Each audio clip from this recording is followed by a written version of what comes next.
mention because Ukraine, from what I remember, they're getting some changes in an upcoming update. So Ukraine will be changed, I hear, if I'm recalling this correctly. So they're not going to be a German ally anymore. They're going to be made into a puppet state, which makes a lot more sense since if the Baltics all became German puppets, why would the Ukraine not as well? Even if they're a slightly more autonomous version of a puppet state, I can't see any reason why they would not be a puppet. First International Congress. Delegates from socialist nations and political movements around the world gathered in Paris today, the latest in a series of world congresses. While the mantle of the Third International was taken up by the communards after the Russian Civil War, the ideological tenor of the event promises to be very different, with syndicalist parties being the newly dominant force of the far left. Delegates were greeted by a military parade, an exhibition of avant-garde art, and finally a speech by the chairman of the CSP. At the top of the agenda is the spread of the revolution to Asia and North America, ongoing conflict in Spain, policy on colonialism, and requirements for membership of the Third International's military alliance. An interesting development indeed. An interesting development indeedsies.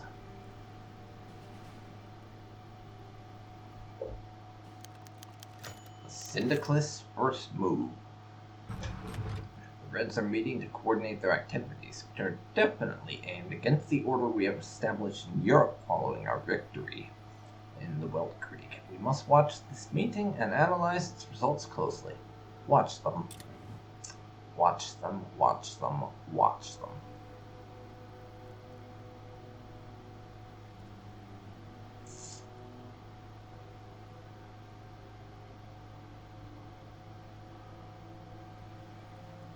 And yes, Germany's going to be a little bit of a slow start, considering the fact that it's a lot of diplomatic and political maneuvering. We no longer get the effect of guaranteed private holdings, which is going to make things a little better for us. As I was saying, it's a lot more diplomatic and political maneuvering as Germany than something like Russia, where they're a lot more military focused, since a lot of your goals involve reconquering lost territories, so that's a lot more military. And something like the United States is also quite military, for reasons that you will discover at the end of 1936. The Papal Conclave. Catholic faithful in Rome breathed a sigh of relief as the Sistine Chapel's chimney billowed forth white smoke, signifying the election of a new pope. A short time later, it was announced that the pious and popular Eugenio Cardinal Pacelli had become His Holiness Pope Pius XI, or Pope Pius XII even, leader of the Catholic Church and head of state of Rome. St. Peter has a new occupant. Indeed he does.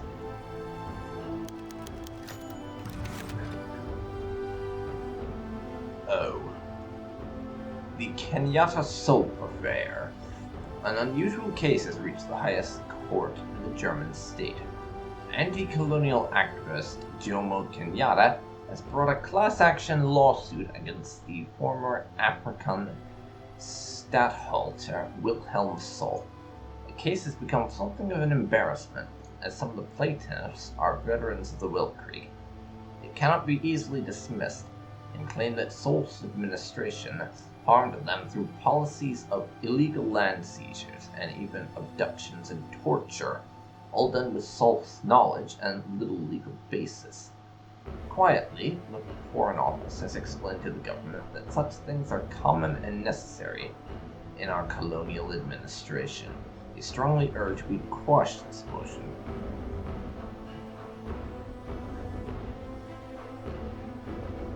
So, you could say what's the worst that could happen, which is just asking for something bad to happen, and Mittleafrika, as in the actual political colonial administration that we have in charge of Africa, will suffer greatly if the court case passes.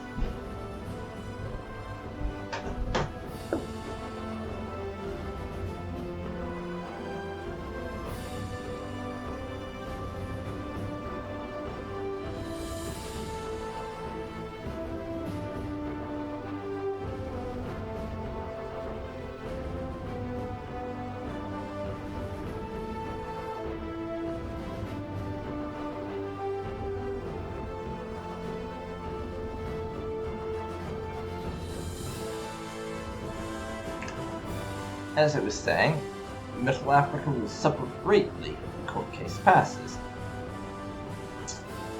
On the other hand, we could simply dismiss it out of hand, rule with autocratic power, as Kaiser loves to do, and say that the court has no right to rule on Mittleafrican affairs. Well, since such things are common and necessary in the colonial administration, is the common view of the government at the time, and Kaiser wants to maintain control, wants to prevent Mittleafrika from potentially falling apart, which I imagine is what our diplomatic agents are suggesting could potentially happen if it goes to trial and things go badly. We are going to just quash the whole thing. That court has no right to rule on this. Get your ridiculous trial out of my courts. Get your stupid trial. And you can toss it in the bloody bin. I have no interest. Tibet has joined an alliance with Mongolia. I don't especially care about that, because Mongolia is just so far away. They're practically out in the boonies as far as Germany is concerned, so we have no interest in that whatsoever. But Communard France shows its true face. Brits are clearly set to spread their poison, as they have demonstrably shown during the last session of the elections. You must be prepared for anything. You must be ready, and we get 10,000 more manpower, which will last us precisely 1 day. Well, 1 day and 3 hours. Then it's all gone, while we reinforce and stuff. That did not last long, as you can see. We don't have much in the way of manpower right now. Definitely not.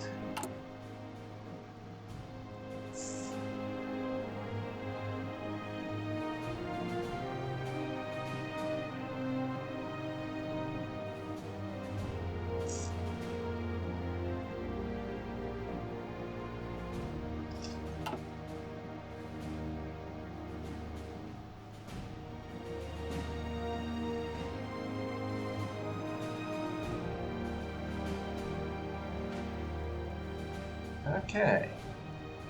I was saying this before, but yeah. German... Hang on a second. We're done with Aftermath of Black Monday now, so...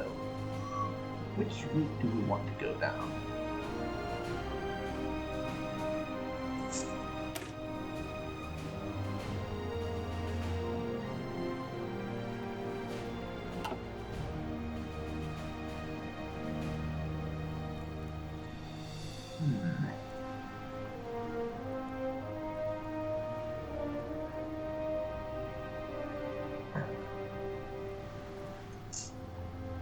Well,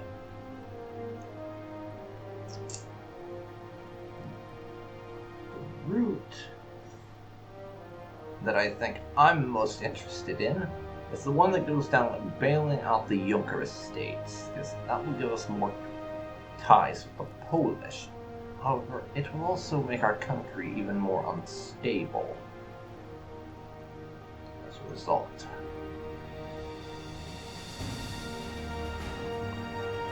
So what we need to do is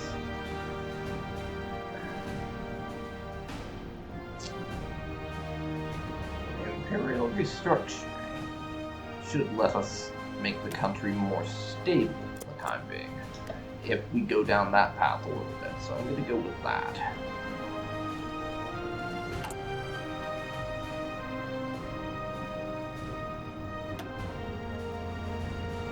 And we have the ability to do this now, and I'm just going to work on reducing a couple of our penalties by moving us from civilian economy over to early mobilization,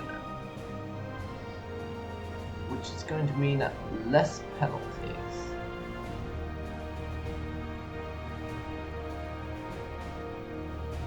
So let's do it. There we go.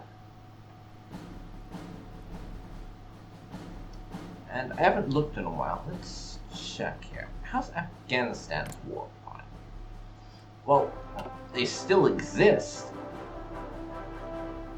And I haven't been completely overwhelmed yet, so it's better than what I usually see from Afghanistan as far as showing in that regard is concerned. So that's something, I suppose.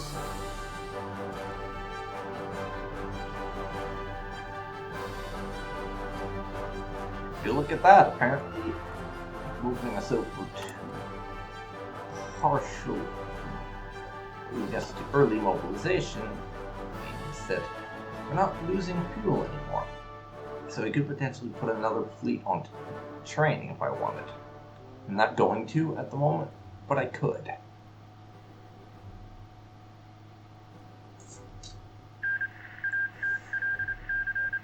And speak of the devil, Canada, the Afghans and the Entente have made peace. And yet, the Dominion of India just took basically one territory off them. Not really worth bothering with. A couple of my research things are also done. We have machine guns and basic tools now. But I'll move on from basic tools over to concentrated industry. I pretty much always go with concentrated industry at the moment. In some cases it might be a better idea to go with dispersed, but I just don't do that. Not sure why. But next, we're going to research artillery. So we have some semi-decent artillery to work with. On the off chance we end up needing that.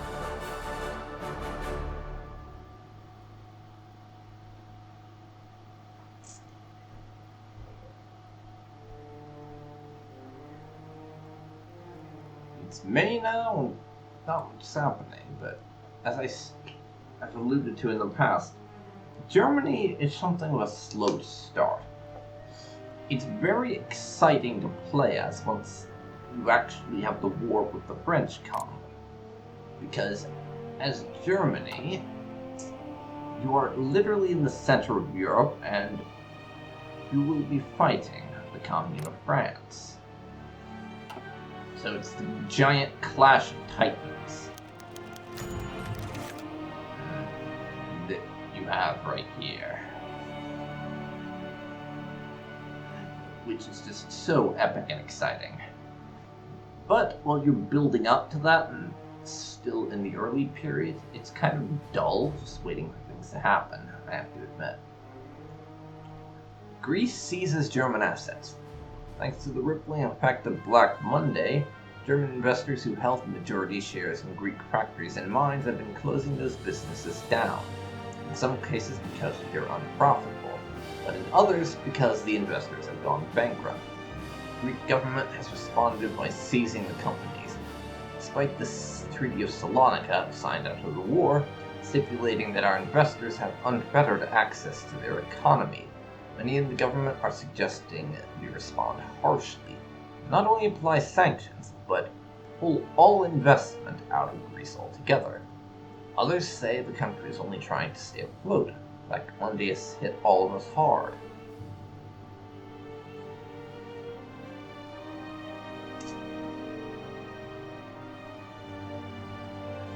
So, we have three options. We could apply sanctions and pull out all business. That wouldn't give us any kind of economic debuff, apparently. It would just make them like us less. Or does that make us like them less? I'm not sure. We could just apply sanctions and tell them they've been very, very naughty. So, less dislike, but it's still there.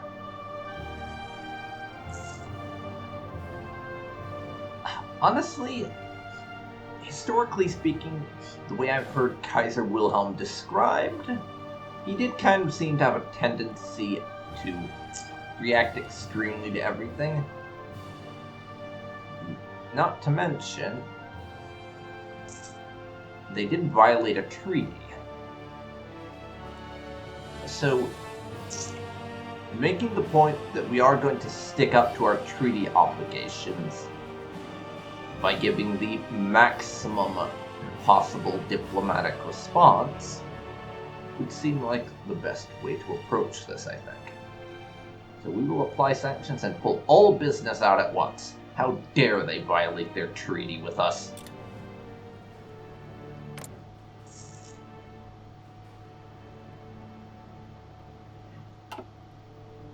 How dare they?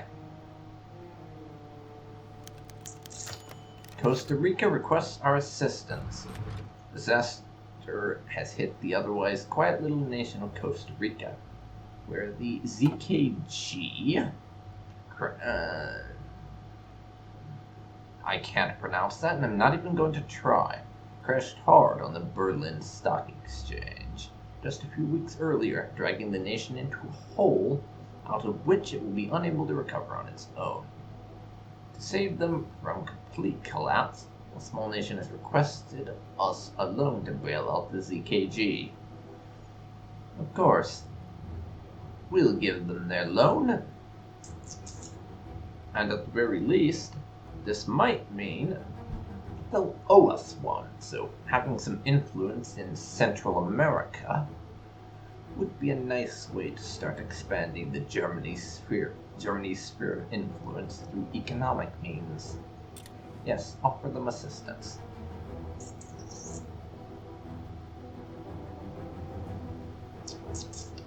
As you can see, our manpower does not tend to stick around very long, and it's just sucked away by reinforcements and the like. Suffragist movement gathers strength. Lately, there's been increased momentum in the women's suffragist movement. It seeks support for the government to enfranchise women by giving them the right to vote and stand for elected office. In these troubled times for the empire, we must be careful in formulating a policy response liable to cause domestic tensions. Granting the suffragists what they ask would anger the more conservative elements of our government, particularly members of the Reichstag, a body currently elected by universal male suffrage. On the other hand, a stern refusal followed by reprisals may lead to further protests and riots, especially in the more liberal states, many of which already permit female voting in regional assemblies. We could say it's a cause we're supporting. Awareness of the suffrage movement will increase greatly. We'll go negative on political power, or promise action but do nothing. Or there's the option of women. Know your limits.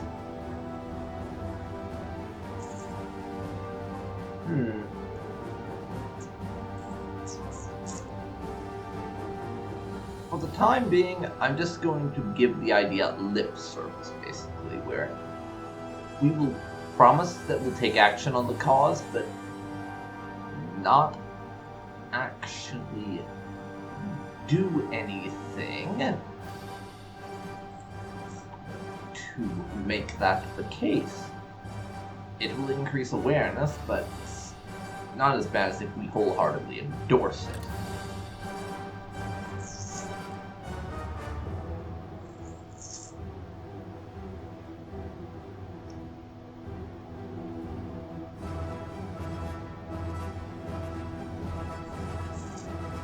So, that's how we deal with women's suffrage.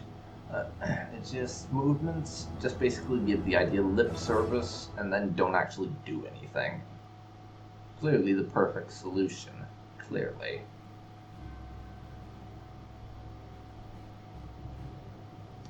Not like that'll ever go wrong. Just saying you'll do something, then not actually doing it. No, that always goes great, right?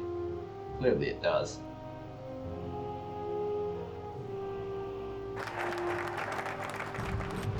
Imperial restructuring is donezo.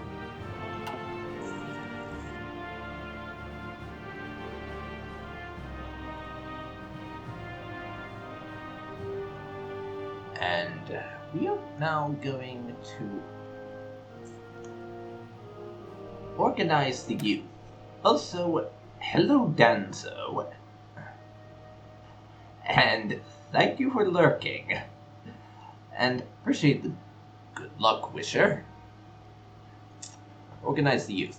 Some experts have suggested that the best solution against the current lawlessness in our nation's youth would be organizing them so they can learn new skills and employ their energy for the public good. The whatever the hell that is, organization, would require increased spending for such an endeavor. This would remove the quenched militarism nationalist spirit that is massively reducing our... Let's actually look and show you what it's doing. Quenched militarism, just massively reducing our recruitable population and division recovery rate and war support. So it's really giving us a stupid number of debuffs. Let's remove that. Give us 250 units of some equipment and 25,000 manpower, which that 25k manpower will last us all of about 10 seconds. Because we are just losing manpower like crazy now.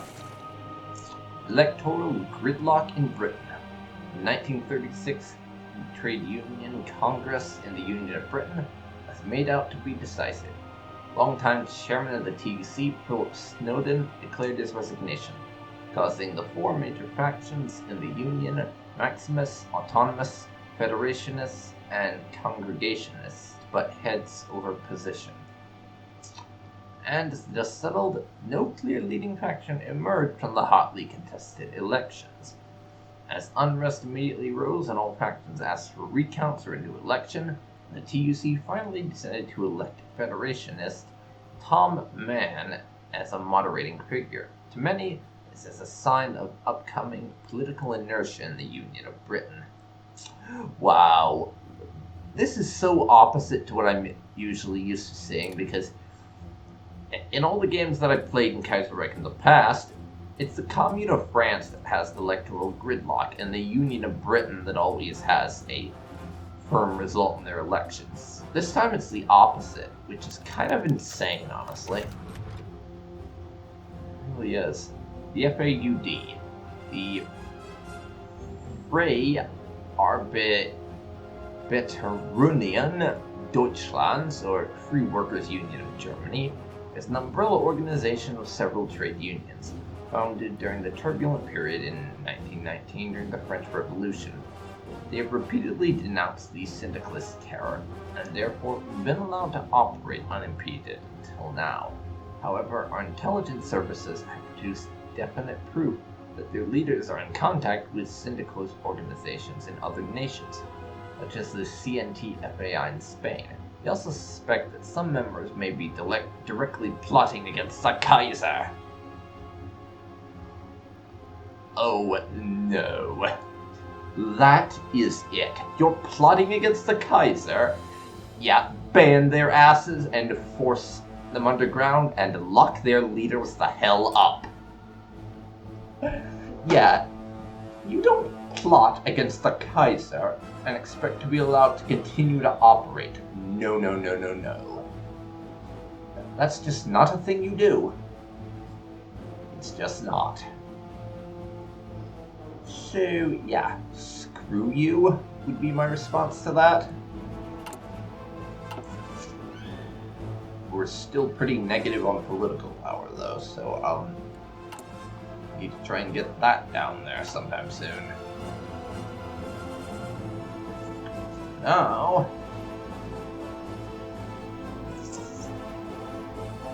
Oh. Yeah. Let's see. There was something I was going to mention, but it's completely slipped my mind because we have a bunch of events that just sort of happened very quickly one after the other. Which, it's so annoying when that happens. You have events that happen and you just forget something important. Oh. And we didn't get a pop-up about this, but Soviet Russia is now a thing, and Nikolai Bukharin has led a Soviet revolt against the Soviet Union, but somehow the two countries are not at war, which is so bizarre. From sitting there, but just effectively in a cold war with each other. That is so weird. Anyways, reviewing the 1934 naval program. The naval program of 1934, well underway, it is incumbent on us to choose how we wish to continue. After all, priorities in this shifting sense of modern naval warfare seldom stay the same for long. What should we do? I think we need more destroyers, actually, so that we have some more ships to cover for our carriers. So I'll take a squadron of destroyers. That'll be our next thing. And yeah, those two nations just have a sort of Cold War going on. And I just find it so astonishing that Soviet Russia has not had war declared on them yet. Coup d'etat in Siam. News emerged from Bangkok today with officers and intelligentsia calling themselves the Khana Ratsadon, or People's Party, had successfully seized control of the government. Key government officials are under arrest, and the king and his heir are said to be safe and well looked after by the new government. A statement was issued by the new Prime Minister announcing this is not a military coup, but rather a peaceful transition of power while a constitution is put in place. Right, peaceful transition of power. Yeah, I totally believe you. No, really, I do. I definitely believe you. Nothing suspicious about this peaceful transition of power, in inverted commas. Nothing suspicious about it at all. Definitely not. But next, I will research light tanks. Answer 2, of course. Yes, this Siamese peaceful transition of power is, of course, totally legit. And Russia somehow managed to get the Soviet territories back through magic or something. I don't know, and I'm not really paying attention to it, honestly. I'm just not, but there's not going to be a Russian civil war, apparently. Which is interesting, because civil war is the way Russia often resolves their political problems. Not this time, apparently, though. Manuel Carles assumes full control of Argentina. Apparently, military coups in South America are becoming something of a trend these days. It's the second one down there since I started this campaign. When Manuel Carles executed a coup against the Argentinian state on Christmas 1935, the nation was torn apart in a vicious struggle for control over the presidency. LP and forces from the Argentinian Navy quickly took control of the capital, but were stopped by forces from the army, who quickly began asserting their dominance over the entire nation, leading to a bloody and drawn-out struggle. The fall of Rosario, a vital railway hub for the inner regions, Carles has proclaimed his coup a success and has assumed the presidency, this afternoon after a rousing speech for his followers in Buenos Aires, promising vast territorial expansion and an end to the red terror that plagues Patagonia. It was met with a wave of enthusiasm by struggling people of his country. To stabilize Argentina? I'm from Buenos Aires, and I say, kill 'em all. Yeah, a little bit of a Starship Troopers reference right there. What can I say? Corny and bizarre as all fuck as that movie was, I kinda loved it. And yeah, I know it was based on a book, but I've never actually read the Starship Troopers novel, so I always think of the movie. Anyways, bizarre our film references aside, the DAKEB is approaching bankruptcy.